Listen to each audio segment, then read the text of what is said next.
సమరం హెల్త్ ఛానల్కు స్వాగతం. ఈరోజు మనం గోరు చుట్టూ నరకం అనే అంశం చూద్దాం. గోటికి చిన్న దెబ్బ తగిలినా విలవిల్లాడతాం.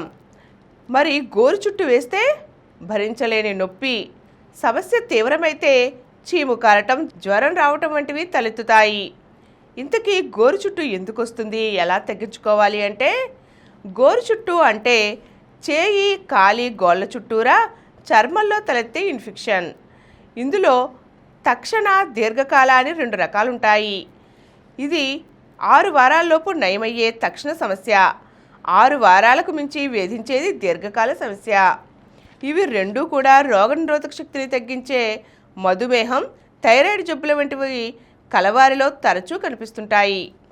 తక్షణ సమస్యకు Staphylococcus aureus, Streptococcus bacteria, herpes virus, Candida albicans yeast కారణమవుతుంటాయి.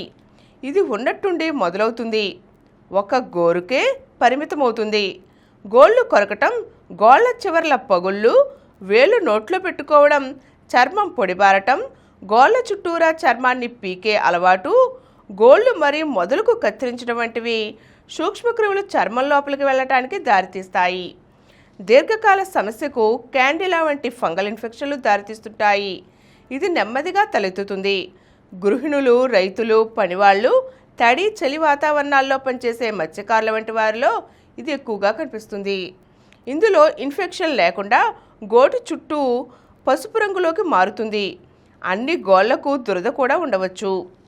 తక్షణ గోరు చుట్టూ చాలా వరకు తేలికగానే తగ్గిపోతుంది.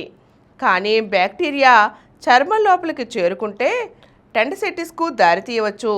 దీంతో తీవ్రమైన నొప్పి, జ్వరం వేధిస్తాయి. దీర్ఘకాల గోరు చుట్టూ గోటి ఆకారాన్ని కూడా దెబ్బతీయవచ్చు. గోళ్లను చూడగానే గోరు చుట్టూను నిర్ధారించవచ్చు.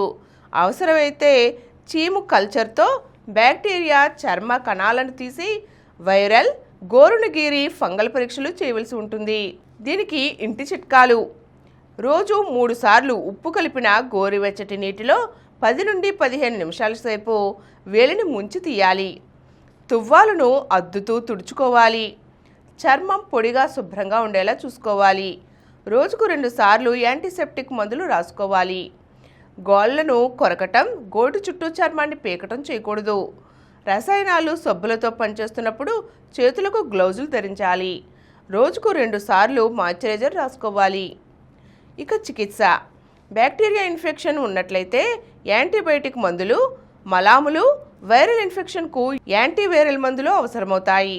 ఫంగల్ ఇన్ఫెక్షన్ నిర్ధారణ అయితే యాంటీ ఫంగల్ మందులను దీర్ఘకాలం వాడుకోవాల్సి ఉంటుంది. డాక్టర్ సలహా మేరకు చర్మాన్ని పొడిబారకుండా చూసుకుంటూ స్టెరాయిడ్ పూత మందులు వాడుకుంటే దీర్ఘకాల గోరు చుట్టూ తగ్గుతుంది. ఈరోజు మనం గోరు చుట్టూ బాధలు ఎలా ఉంటాయో, దాని నివారణ ఎలాగో తెలుసుకున్నాం కదండి. మరో చక్కని అంశంతో మళ్ళీ కలుద్దాం. ఈ కార్యక్రమం మీకు ఎంతో నచ్చింది కదా. ఇటువంటి మరిన్ని వీడియోల కోసం అనతి కాలంలోనే 21 కోట్ల వ్యూస్ సాధించిన సమరం ఛానల్ సమర్పించు సమరం హెల్త్ ఛానల్కు సబ్స్క్రైబ్ చేయండి, లైక్ చేయండి, మీ ఫ్రెండ్స్కి షేర్ చేయండి. అలాగే ప్రక్కనున్న గంట సింబల్ని ప్రెస్ చేయడం మర్చిపోకండి.